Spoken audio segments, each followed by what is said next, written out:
Al menos 6 personas han muerto en Kiev tras una nueva oleada de ataques rusos durante la noche, en pleno debate internacional sobre un posible alto el fuego en Ucrania. Hola, ¿qué tal están? Bienvenidos a Euronews hoy. Europa se enfrenta a un dilema crucial: definir qué papel debe asumir en las negociaciones de paz y qué se juega realmente en un eventual acuerdo con Moscú. Varios líderes europeos alertan de que un pacto apresurado podría dejar a Ucrania en una posición vulnerable y reforzar la influencia de Rusia en la región. Aquí en España, el Gobierno ha propuesto a Teresa Peramato como nueva fiscal general del Estado. Su trayectoria está marcada por una larga dedicación a la lucha contra la violencia machista. Su nombramiento coincide además con el Día Internacional para la Eliminación de la Violencia contra las Mujeres, que se conmemora este martes. Vamos con las noticias del día. Rusia lanzó una oleada de ataques nocturnos contra la capital ucraniana, Kiev, y la región nororiental de Sumy, que dejaron al menos 6 muertos, a pesar de los esfuerzos de Estados Unidos por poner fin a la guerra. Un vídeo que circulaba por internet mostraba cómo un edificio residencial del céntrico distrito de Pechersk y otro del distrito oriental de Dniprovsky habían sufrido varios ataques, confirmados posteriormente por el alcalde de Kiev, Vitaly Klitschko. El ministro de Energía ucraniano señaló, sin dar más detalles, que el bombardeo nocturno también tuvo como objetivo algunas infraestructuras energéticas del país. En ataques separados, las autoridades de Sumy anunciaron que un camión de servicio estacionado en una zona que fue víctima de repetidos ataques rusos a última hora del lunes fue alcanzado por un avión no tripulado en las primeras horas del martes. Los ataques se producen después de que las delegaciones estadounidense y ucraniana mantuvieran conversaciones en la ciudad suiza de Ginebra sobre un plan de paz mediado por Estados Unidos y Rusia. Ucrania afirma que las conversaciones fueron muy constructivas y que compartió y debatió casi todas sus preocupaciones con Estados Unidos. El portavoz del Kremlin, Dmitry Peskov, declaró el lunes que Rusia no había visto el plan actualizado tras las conversaciones. Durante el fin de semana, la Unión Europea ha emitido una contrapropuesta en respuesta al plan inicial entre Estados Unidos y Rusia, cuyo borrador se filtró la semana pasada. Las contramedidas de la Unión Europea incluyen importantes ajustes. Añaden un tope mayor al ejército ucraniano con 800.000 soldados en tiempos de paz, en lugar de los 600.000 del plan propuesto inicialmente. También hay un cambio significativo respecto a las aspiraciones de Kiev en la OTAN. El ingreso de Ucrania en la OTAN depende del consenso y acuerdo entre miembros. En lugar de la OTAN, se compromete a no aceptar a Ucrania.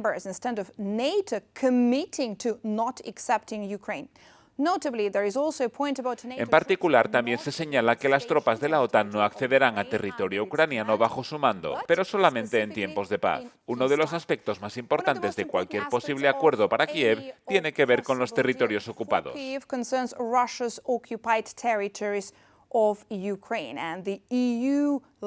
El plan filtrado liderado por la Unión Europea deja caer el reconocimiento de los territorios ocupados que se incluyó en el plan original de la semana pasada. Los territorios en cuestión son las regiones ucranianas de Luhansk y Donetsk, que en conjunto conforman la región del Donbass. Moscú ha reanudado sus ataques contra las tropas ucranianas y el territorio ucraniano en Donetsk, centrándose específicamente en la ciudad de Pokrovsk.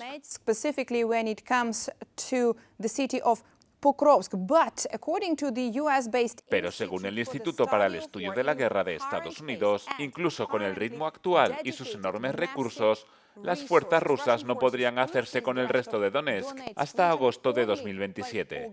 Y lo que es más importante, la propuesta filtrada liderada por la Unión Europea pone sobre la mesa el contar primero con un alto el fuego en la actual línea de contacto para que después Rusia y Ucrania retomen las negociaciones sobre el resto de asuntos, incluyendo los territorios temporalmente ocupados.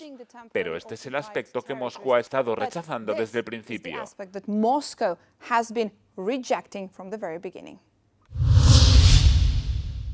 Unos globos con cigarrillos de contrabando procedentes de Bielorrusia vuelan de nuevo hacia el Báltico, no solo hacia Lituania, sino también hacia Letonia. Pocos días después de la reanudación de las obras de los pasos fronterizos entre Lituania y Bielorrusia, la situación se ha agravado bruscamente. La primera ministra lituana, Inga Ruginienė, advirtió de que el gobierno podría volver a cerrar la frontera con Bielorrusia si continúa el contrabando de cigarrillos en globos. Esta advertencia se produjo tras una serie de incidentes que perturbaron varias veces el funcionamiento del aeropuerto de Vilna. Vilna califica los incidentes de los globos como una forma de ataque híbrido. Vemos que los ataques híbridos se están expandiendo geográficamente y esta noche hemos visto globos cruzando la frontera con Letonia. Esto significa que ya no se trata de un problema lituano, sino de un problema regional más amplio. El día anterior se interceptaron en Letonia 8 meteobuses procedentes de Bielorrusia. Según la policía, con su ayuda se introdujeron en el país 720.000 cigarrillos de contrabando. Uno de esos globos aterrizó en el bosque a 60 kilómetros de la frontera. Es casi imposible controlarlos. Se los lleva el viento. Al cabo de cierto tiempo, cuando el gas se enfría, descienden, pero el lugar donde aterrizan es completamente impredecible. Llevan adosados rastreadores GPS. Y así es como los implicados en esta actividad ilegal los rastrean y recuperan. 2 lugareños han sido detenidos como sospechosos de contrabando. Los guardias fronterizos también constatan un aumento de la inmigración ilegal. En las últimas 24 horas han sido detenidas 30 personas que intentaban entrar ilegalmente en Letonia. Europa debe mantenerse firme en sus normas digitales. Este fue el mensaje enviado por Margrethe Vestager, excomisaria europea de competencia. Entrevistada por Euronews en el programa Europe Today, la política liberal danesa pidió a la Unión Europea que no cediera a las presiones de Estados Unidos para debilitar la aplicación de las normas digitales europeas. Una cosa es importante, y es que hemos prometido a los europeos que sus servicios serían seguros para su salud mental y para su democracia, algo fundamental hoy en día. Vestager instó a la Unión Europea a mantener su legislación histórica de la Ley de Mercados Digitales y la Ley de Servicios Digitales, ambas aprobadas durante el mandato de la excomisaria de la Unión Europea, que duró entre 2014 y 2024. El gobierno belga ha acordado un plan presupuestario plurianual tras meses de negociaciones, incertidumbre y varios plazos incumplidos. El acuerdo se alcanzó el lunes tras 20 horas de conversaciones, cumpliendo la promesa del primer ministro Bart de Wever de resolver el asunto antes de Navidad. Se espera que las subidas de impuestos sobre determinados productos y servicios y los recortes del gasto público reduzcan el déficit federal en 9.200 millones de euros de aquí a 2029. El acuerdo no evitó la huelga nacional de 3 días prevista que comenzó a última hora de la tarde del domingo. La huelga, organizada por los 3 mayores sindicatos del país, se había planeado en respuesta a las reformas propuestas por el Gobierno en materia de pensiones y mercado laboral y sigue adelante a pesar del acuerdo presupuestario que se buscaba desde hace tiempo. Los servicios de transporte público estuvieron interrumpidos durante todo el lunes y la huelga se extendió al sector público el martes, afectando a las escuelas y a determinados servicios públicos.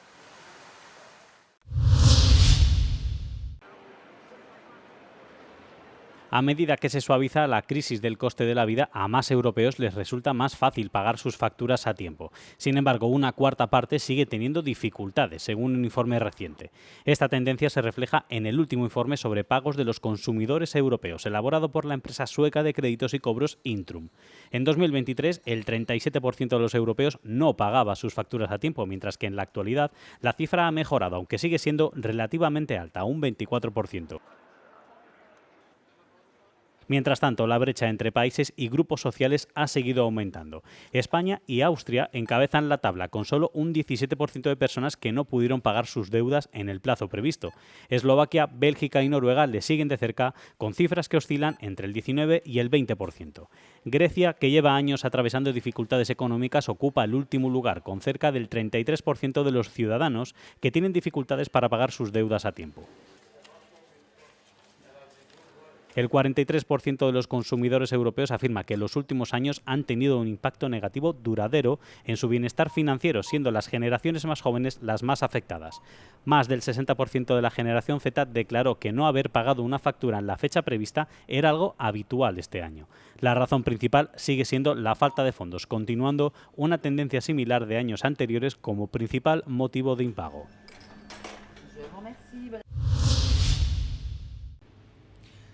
Los resultados de las elecciones regionales italianas ya están prácticamente definidos. Estos han sido un banco de pruebas para el gobierno de Meloni, que lleva 3 años en el cargo y han marcado el fin de una era. La de Luca Zaia en Véneto, la de Michele Emiliano en Apulia y la de Vincenzo De Luca en Campania. Si nos fijamos en el Veneto, el centro-derecha se ha reorganizado tras 15 años de gobierno de Luca Zaia en la Liga. Sin embargo, es interesante la cuestión de las listas y el cara a cara entre las fuerzas mayoritarias, Hermanos de Italia y la Liga. El centro-izquierda también se ha reconfigurado en Campania y Apulia, aunque precisamente en Campania la batalla fue muy acalorada en torno a cuestiones como la amnistía inmobiliaria, que ha vuelto a cobrar protagonismo con los últimos presupuestos y que ha llevado el debate a trascender las fronteras regionales, convirtiéndose en un enfrentamiento a escala nacional entre gobierno y oposición. Un confronto a livello nazionale tra forze di maggioranza e opposizione, guardando anche ai risultati. Por lo tanto, si nos atenemos a los resultados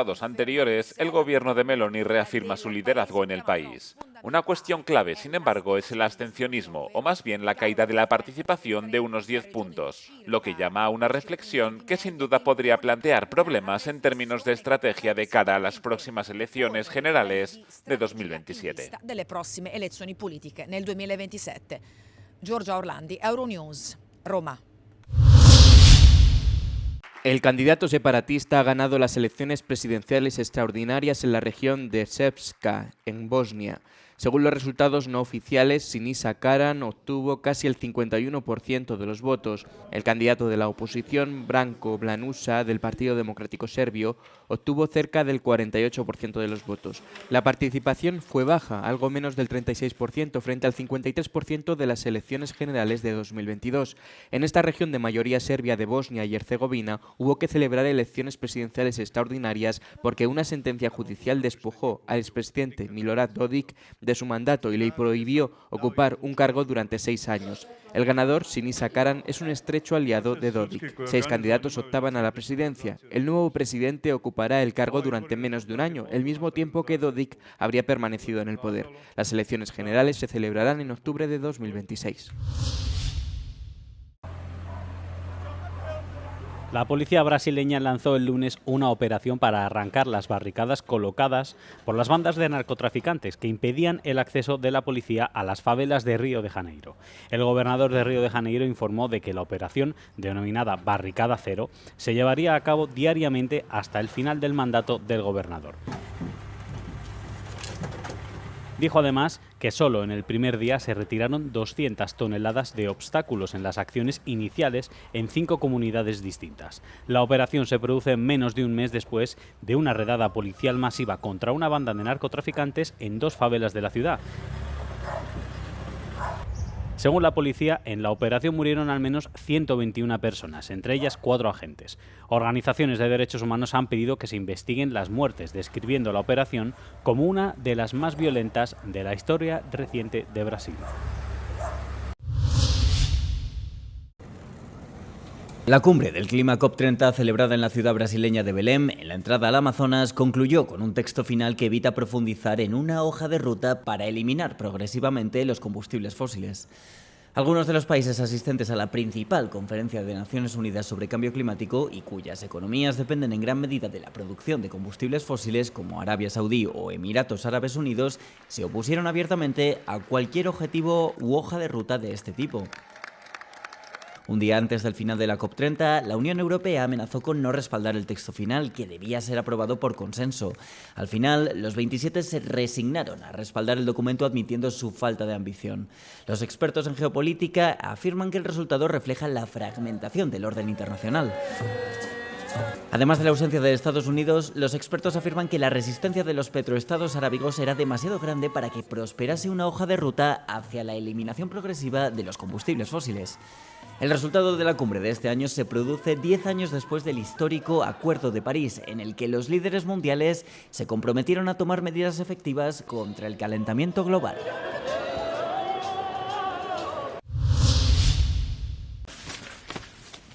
La Unión Europea ha confirmado haber realizado una contribución financiera de 82 millones de euros a la Autoridad Palestina para apoyar los esfuerzos de estabilización en Cisjordania durante la primera reunión del Grupo de Donantes Palestinos celebrada el jueves en Bruselas. El ministro palestino de Planificación y Cooperación Internacional le dice a Euronews que este renovado apoyo es clave para mantener a flote a la Autoridad Palestina y proporcionar servicios básicos al pueblo de Oriente Próximo. Sin embargo, el ministro afirma que la mejor manera de fortalecer la situación financiera de la Autoridad Palestina es la liberación de unos 3.500 millones de euros de ingresos fiscales que actualmente están retenidos por Israel. Los acuerdos de Oslo de 1993 dictaminan que Israel recaudará los impuestos y derechos de aduana que gravan las mercancías importadas a los territorios palestinos, pero luego debe transmitir esos fondos a la autoridad. Israel ha estado reteniendo nuestros ingresos fiscales durante casi 6 meses consecutivos, el cual constituye el 68% de los ingresos palestinos. Ningún país del mundo puede funcionar así. Las 60 delegaciones que asistieron a la reunión del Grupo de Donantes Palestinos insistieron también en la necesidad de que la autoridad, que actualmente solo administra algunas partes de Cisjordania, prosiga sus reformas fiscales, de gobernanza, sociales y educativas. También tenemos lo que llamamos la reforma matriz entre la Unión Europea y nosotros. Se basa en 4 pilares principales y 53 acciones o hitos. Hasta ahora lo estamos cumpliendo con creces. De los 53 hitos clave hemos alcanzado 21 y el resto ya están programados para ser implementados el próximo año y en 2027.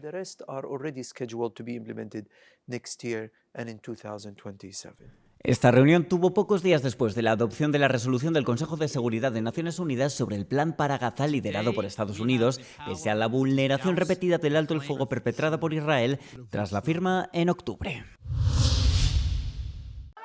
El expresidente francés Nicolas Sarkozy publicará un libro sobre sus 3 semanas entre rejas que saldrá a la venta el próximo 10 de diciembre.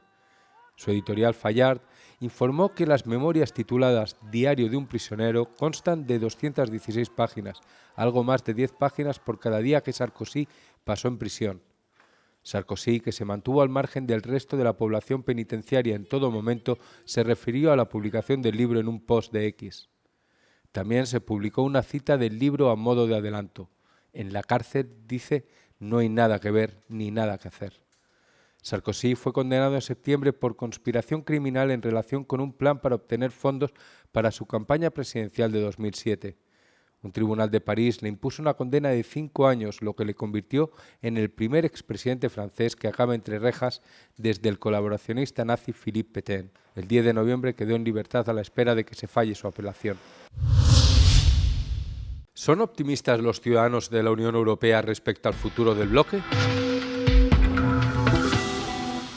Más de la mitad de los ciudadanos de la UE son optimistas respecto al futuro del bloque. Sin embargo, esta cifra ha disminuido 6 puntos porcentuales desde el año pasado, siendo Malta, Austria, Italia y Grecia los países con mayores descensos. Los europeos creen que el gran punto fuerte de la UE es su respeto por la democracia, los derechos humanos y el Estado de Derecho, opinión que mantienen con más fuerza los encuestados de Luxemburgo, 43%, Dinamarca, 45% y Portugal, con un 46%.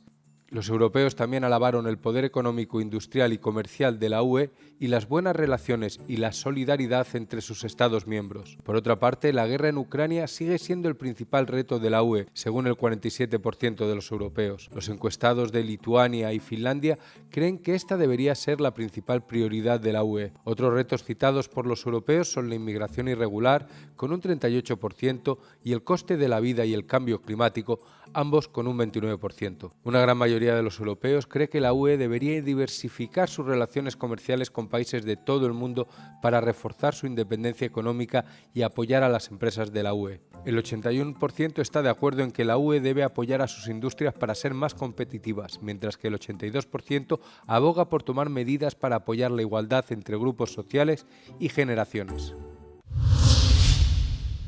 ¿Están muriendo las vacas en Dinamarca por el aditivo Bovaer? Según afirman varias publicaciones en redes sociales, en Dinamarca las vacas se enferman gravemente e incluso mueren por el uso del aditivo Bovaer en los piensos. Los mensajes comparten vídeo y supuestos testimonios de ganaderos que han dado a sus vacas piensos con el aditivo Bovaer, los cuales se utilizan para reducir las emisiones de metano. En estos vídeos se refieren al aditivo alimentario como veneno. Afirman que las vacas alimentadas con Bovaer se colapsan, desarrollan diarrea, producen menos leche e incluso mueren. Las autoridades de seguridad alimentaria y expertos independientes de todo el mundo aseguran que el aditivo es seguro para las vacas lecheras y no hace que la leche o la carne de los animales que lo han tomado sean inseguras para el consumo humano. La Autoridad Europea de Seguridad Alimentaria publicó un dictamen científico en 2021 en el que afirmaba que el Bovaer era eficaz y seguro para las vacas lecheras y que no era preocupante para la seguridad de los consumidores ni para el medio ambiente. Señalaba que su principio aditivo, el 3-NOP, puede irritar la piel y ser peligroso si se inhala. La Agencia de Normas Alimentarias del Reino Unido publicó un aviso en el que explicaba que las vacas metabolizan Bovaer, por lo que no pasa a su leche ni a su carne. También afirmaba que el 3-NOP había superado rigurosamente las evaluaciones de seguridad y que el Bovaer no planteaba problemas de seguridad cuando se utilizaba en la dosis aprobada. Dinamarca impuso el uso de piensos reductores de metano a principios de 2025 para que su agricultura fuera más respetuosa con el clima. Algunos organismos, como Seges Innovation y la Universidad de Aarhus, se toman en serio los informes sobre cambios en la salud y el comportamiento de las vacas lecheras. Quieren saber si la alimentación con Bovaer puede contribuir a cambios digestivos o productivos o si otros factores explican por qué algunas explotaciones tienen problemas y otras no.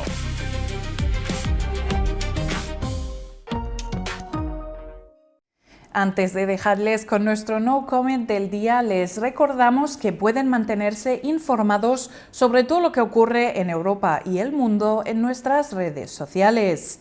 Muchas gracias por seguirnos cada día, que tengan un feliz martes. Euronews, el tiempo.